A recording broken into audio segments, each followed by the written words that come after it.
स्वागत है बच्चों आपका अपने चैनल श्री कॉमर्स एजुकेशन में। ठीक है, तो जैसा हम लोगों ने लास्ट टाइम पढ़ा था, ठीक है, आधारभूत लेखांकन शब्दावलियों के बारे में, उसी को हम लोग आज थोड़ा सा आगे बढ़ाते हैं।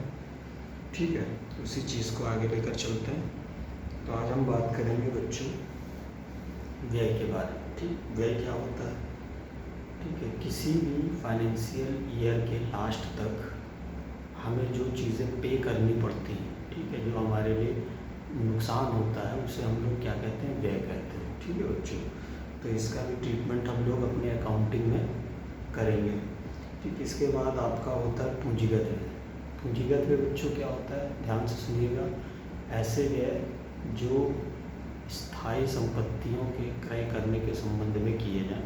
ठीक है, बिजनेस में आपका जो भी बिजनेस चल रहा है, उस बिज़नेस में आपने जो भी स्थायी संपत्तियों को खरीदने के लिए जो व्यय किया है, ठीक है, उसे हम क्या कहेंगे? पूंजीगत व्यय। इससे हमारी कंपनी की पूंजी बढ़ती है, तो इसीलिए हम इसे क्या कहते हैं? पूंजीगत व्यय के नाम से जानते हैं। ठीक, इसके बाद बच्चों क्या होता है? आयगत व्यय। आयगत व्यय का मतलब क्या होता है? ध्यान से समझिएगा। ऐसे व्यय जो पूंजीगत संपत्तियों को, यानी कि हम कह सकते हैं जो हमारी एसेट्स होती हैं, उस एसेट्स की कार्य क्षमता को बढ़ाने के लिए जो खर्च किया जाएगा, उसे हम क्या कहते हैं? आयगत व्यय कहते हैं। ठीक है, ध्यान से समझिएगा। पूंजीगत व्यय क्या होता है? किसी स्थायी संपत्ति को खरीदने पे किया गया व्यय पूंजीगत व्यय कहलाएगा। ठीक, यानी कैपिटल एक्सपेंडिचर। और दूसरा क्या होता है? रेवेन्यू एक्सपेंडिचर, यानी किसी भी संपत्ति की कार्य क्षमता को बढ़ाने के लिए जो खर्च किया जाए, उसे हम क्या कहेंगे? आयगत व्यय कहेंगे। ठीक है बच्चों, कार्य क्षमता को बढ़ाने के लिए किया। ठीक है, जैसे एक एग्जांपल लेता हूँ। जैसे मान लीजिए कि आपके बिजनेस में एक मशीन वगैरह खरीदी गई, ठीक है, ताकि आप लोग प्रोडक्शन ज़्यादा कर सको। तो जो मशीन खरीदी गई, इस मशीन को हम क्या कहते हैं? पूंजीगत व्यय कहते हैं। ठीक है, और हमने आयगत में आपको बताया कि मशीन की कार्य क्षमता को बढ़ाने के लिए किया गया व्यय क्या कहलाता है? आयगत व्यय कहलाता है। तो आयगत का उदाहरण कह सकते हैं कि जैसे कोई सिनेमा हॉल है, ठीक है, उसमें सीटिंग कैपेसिटी को बढ़ाने के लिए जो खर्च किया जाएगा, उसके मेंटेनेंस पे जो खर्च किया जाएगा सिनेमा हॉल पे, उसे हम क्या कहेंगे? आयगत व्यय। ठीक है बच्चों, तो आगे बढ़ते हैं, बात करते हैं इनकम। इनकम क्या होता है? एक वित्तीय वर्ष के लास्ट में हमारी टोटल आय में जो बढ़ोतरी होती है, यानी कि टोटल जो मेरा लाभ बढ़ जाता है, बढ़ता है, उसी को हम क्या कहते हैं? आय कहते हैं। ठीक, इसमें हम लोग का जितना भी नुकसान होता है या खर्चा होता है, उसको घटाने के बाद जो राशि आती है, उसे हम क्या कहते हैं? आय कहते हैं। ठीक है, इसके बाद आपको बच्चों पढ़ना है लॉस।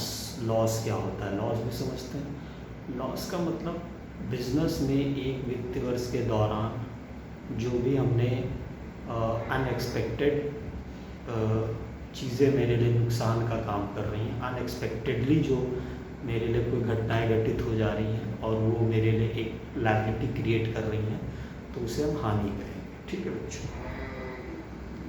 जैसे एक एग्जांपल समझिए, चोरी हो गई, दुर्घटना हो गई, आग हो गई, तो ये सब अनएक्सपेक्टेडली चीज़ें हैं।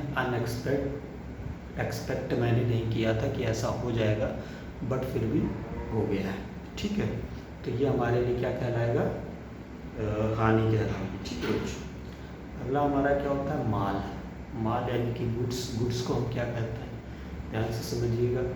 आपका जो बिजनेस है, उस बिजनेस में काम को जारी रखने के लिए, बिजनेस को जारी रखने के लिए जो मेरे पास वस्तुएं रखी होती हैं, जो सामान रखे होते हैं, उसी को हम क्या कहते हैं? माल कहते हैं। जैसे एक एग्जांपल लेते हैं कि हमारा किराना स्टोर की दुकान है।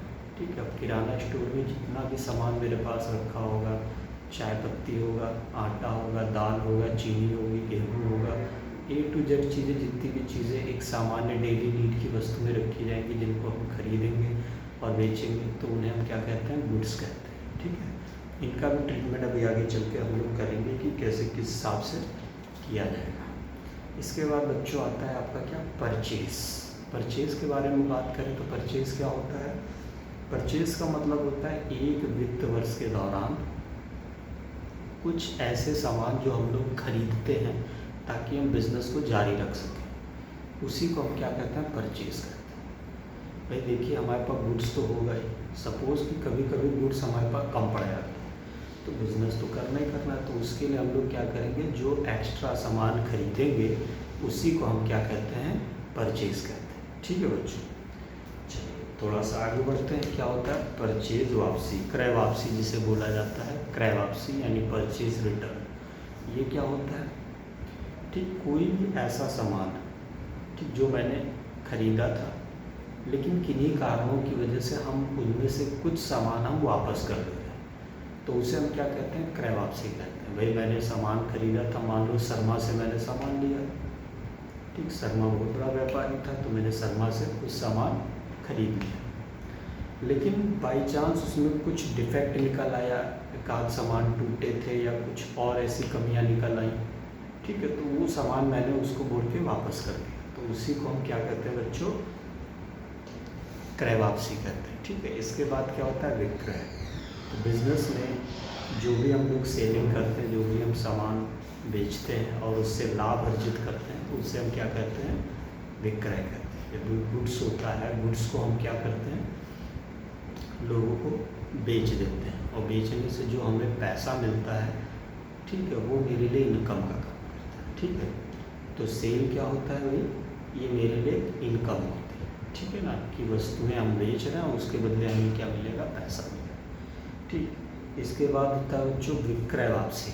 क्रय वापसी जैसा हमने क्रय वापसी बताया था, वैसे ही क्या विक्रय वापसी, कि हमने किसी व्यक्ति को सामान बेचा था, उस बंदे ने सामान मुझे क्या कर दिया भाई, वापस कर दिया। ठीक है, तो उसे हम क्या कहते हैं, विक्रय वापसी यानी सेल्स रिटर्न कहते हैं। ठीक, इसके बाद क्या होता है जो स्टॉक होता है। तो स्टॉक का मतलब क्या, यानी एक वित्त वर्ष के लास्ट में, फाइनेंशियल, मैं बार बार आपके सामने फाइनेंशियल ईयर बोल रहा हूँ, तो फाइनेंशियल ईयर का मतलब क्या है, यानी 1 अप्रैल से लेके 31 मार्च तक बीच में जो भी स्टॉक मेरे पास बचा होगा, ठीक, बिकने से रह गया होगा, जो भी सामान हमारा बिकने से रह गया होगा, उसे हम स्टॉक कहते हैं। अगर वो स्टॉक वर्ष के अंत का है तो उसे हम क्या कहेंगे, अंतिम रहतियाँ यानी कि क्लोजिंग स्टॉक। और इसी स्टॉक, जो क्लोजिंग स्टॉक बचा है, यही अगले सेशन में जाके क्या बन जाता है बच्चों, ओपनिंग स्टॉक बन जाता है। ठीक है, तो मुख्य रूप से स्टॉक हमारा 2 प्रकार का होगा, एक ओपनिंग स्टॉक और दूसरा क्लोजिंग स्टॉक। ठीक है, इसके बाद बच्चों आपको जो पढ़ना है वो पढ़ना है, चलो देखो डिस्काउंट के बारे में पढ़ना। ठीक है, डिस्काउंट क्या होता है, आप लोगों ने कई बार आप लोग गए होंगे किसी शॉप पर, किसी दुकान पे, ठीक है, तो वहाँ आप कुछ सामान खरीदते हो। ठीक है, तो सामान की कुछ ना कुछ प्राइस होती होगी, तो वो सामान उस प्राइस पे ना मिलके कुछ कम पर मिलता है। ठीक है, जैसे मान लिया कि हमने कोई सामान हम खरीदने गए, सामान 100 रुपये का है, ठीक है, बट वो सामान हमें कुछ डिस्काउंट पे कहने की वजह से हमें डिस्काउंट पे 95 रुपये मिल रहा है, तो ये जो 5 रुपये की कमी की जा रही है, इसी को हम क्या कहते हैं बच्चों, डिस्काउंट कहते हैं। ठीक है, और अगर हम इस डिस्काउंट की बात करें तो ये बच्चों 2 प्रकार का होता है मेनली, एक व्यापारिक छूट होता है और दूसरा नगद छूट। व्यापारिक छूट मतलब ट्रेड डिस्काउंट, और दूसरा कैश नगद छूट यानी कैश डिस्काउंट। ठीक है, तो व्यापारिक छूट का मतलब क्या है, जैसा नाम में ही छुपा हुआ है, व्यापार में दी जाने वाली छूट, यानी कि हर एक व्यक्ति हमारे बिजनेस में जो भी आएगा उसे हम इस प्रकार की छूट देते हैं। ठीक, तो उसे हम क्या कहते हैं, व्यापारिक छूट कहते हैं। ठीक है, इसके बाद दूसरी मैंने आपको बताई नगद छूट। नगद छूट क्या होता है, देखिए ये शीघ्र भुगतान पाने के लिए होता है। फिर व्यापारिक छूट में हमने किसी व्यक्ति को कुछ सामान बेचा था, अब वो सामने वाला व्यक्ति हमें क्या देता, पैसा देता, बट इनफॉर्चुनेटली अभी उस बंदे ने पैसा नहीं दिया। ठीक, यानी आज नहीं तो कल वो पैसा देगा। ठीक है, तो माल को बेचने पर जो मैंने उस बंदे को छूट दी है, उसी हम क्या कहेंगे, व्यापारिक छूट। अब व्यापारिक छूट हर एक व्यक्ति को दिया जाएगा, जरूरी नहीं कि किसी एक ही व्यक्ति को दे दें। ठीक, सबको देंगे, बिजनेस में जितने भी व्यक्ति आएंगे सभी को हम इस प्रकार की छूट देंगे। ठीक है, इसके बाद अगला क्या है, नगद छूट। तो नगद छूट की बात करें तो नगद छूट हम सबको नहीं देते हैं बच्चों, हम केवल स्पेसिफिक पर्सन को देते हैं, यानी कि जिसको मैंने सामान बेचा था उससे हमें इमीडिएटली पेमेंट चाहिए, तो उसके लिए हम उसे क्या करते हैं, कुछ छूट का प्रोविज़न दे देते हैं ताकि वो पेमेंट मुझे जल्दी कर दे।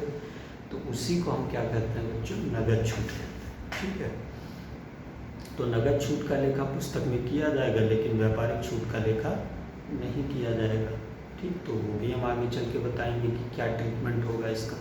ठीक है बच्चों, अगला क्या होता है, देखिए डेटर्स होता है। डेटर्स, तो डेटर्स को समझिएगा, बहुत अच्छा टॉपिक होता है डेटर्स। डेटर्स का मतलब होता है जो व्यक्ति मुझे पैसा देगा। ठीक, जो व्यक्ति मुझे पैसा देगा, नाम से ही पता चल रहा है देनदार मतलब देने वाला। तो जो व्यक्ति मुझे पैसा देगा, ठीक है, वो क्या कहलाएगा, देनदार कहलाएगा। ठीक है, जैसे मान लिया कि मैंने कपिल को कुछ सामान बेच दिया था। ठीक, अब सामान मैंने बेचा, तो वो व्यक्ति मुझे क्या देता, पैसा, बट बंदे ने अभी तक पैसा नहीं दिया। ठीक, तो ऐसा नहीं कि मुझे नहीं देगा, लेकिन देगा कुछ समय बाद। ठीक, तो कपिल मेरे लिए क्या हुआ, देनदार। क्लियर होगी बात, तो कपिल क्या हो गया, देनदार। तो देनदार का मतलब क्या, बिजनेस में कुछ ऐसे व्यक्ति होते हैं जिनसे मुझे पैसा लेना होता है, तो ऐसे व्यक्तियों को हम देनदार कहते हैं। ठीक है, डेटर्स कहते हैं। ठीक, इसके बाद बच्चों क्या होता है, देखिए लेनदार होता है। लेनदार का मतलब क्या है, लेने वाले नाम से ही पता चल रहा है, यानी बिजनेस में कुछ ऐसे भी व्यक्ति होते हैं जो हमसे पैसा लेंगे। ठीक, उन्हें हम क्या कहते हैं, क्रेडिटर्स कहते हैं। क्या कहते हैं बच्चों, से हम क्रेडिटर्स। तो क्रेडिटर का काम क्या होता है भाई, पैसे लेना। तो वो लोग पैसा किससे लेंगे, हमसे लेंगे। ठीक है, यानी बिजनेस में हमसे जो भी व्यक्ति पैसा लेगा वो मेरे लिए क्या कहलाएगा, क्रेडिटर्स। और क्रेडिटर्स क्या होता है, एक लायबिलिटी होती है। ठीक, ऑब्वियसली सी बात है, अगर कोई व्यक्ति मुझसे पैसा ले रहा है तो मेरे ऊपर एक लायबिलिटी चढ़ रही है। ठीक है, हमें पैसा देना पड़ेगा, तो इसीलिए ऐसे व्यक्ति को हम क्या कहते हैं, क्रेडिटर्स कहते हैं। क्रेडिटर्स बिजनेस में क्या लेकर आते हैं, कर्जा के समान होते हैं। ठीक है, ये लोग एक कर्ज होते हैं, हमें इनको देना पड़ता है, पैसा देना पड़ता है। ठीक है, तो खूब सो बातें समझ में आ गई, देनदार और लेनदार। अब लेनदार के लिए एक एग्जांपल समझ लीजिएगा कि जैसे मैंने कहा कपिल को मैंने सामान बेचा था। ठीक, अब कपिल भाई खरीदा होगा मुझसे सामान, तभी तो मैंने बेचा। ठीक, तो मेरी निगाह के हिसाब से अगर आप देखें तो कपिल क्या है, मेरे लिए देनदार है, लेकिन कपिल की निगाह में मैं क्या हो गया, लेनदार। ठीक, फिर से समझिएगा, मेरी निगाह में कपिल कौन हो गया, डेटर्स हो गया, यानी कि देनदार हो गया, लेकिन कपिल की निगाह में मैं क्या हो गया, एक लेनदार के लिए। ठीक है, लेनदार मतलब क्रेडिटर्स रहूँगा। ठीक है, तो दोस्तों ये कुछ ऐसी बातें थी, अभी और भी कुछ बातें हैं। ठीक है, जिनको बच्चों हम लोग कल के वीडियो में डिस्कस करेंगे। ठीक, अभी के वीडियोज़ में अगर आपको कोई भी दिक्कत है तो आप मुझे बाय मैसेज के थ्रू या व्हाट्सएप के थ्रू मुझे आप संपर्क कर सकते हैं, और कोई भी डाउट हो तो उससे आप ये सब कुछ पूछ सकते हैं। ठीक है, और वीडियो पसंद आया तो इसे लाइक और सब्सक्राइब और कमेंट जरूर करें। ठीक है, और जो भी नीडेड पर्सन हो उनको भी कृपया ये वीडियो आगे ज़रूर फॉरवर्ड करें। ठीक है, थैंक यू।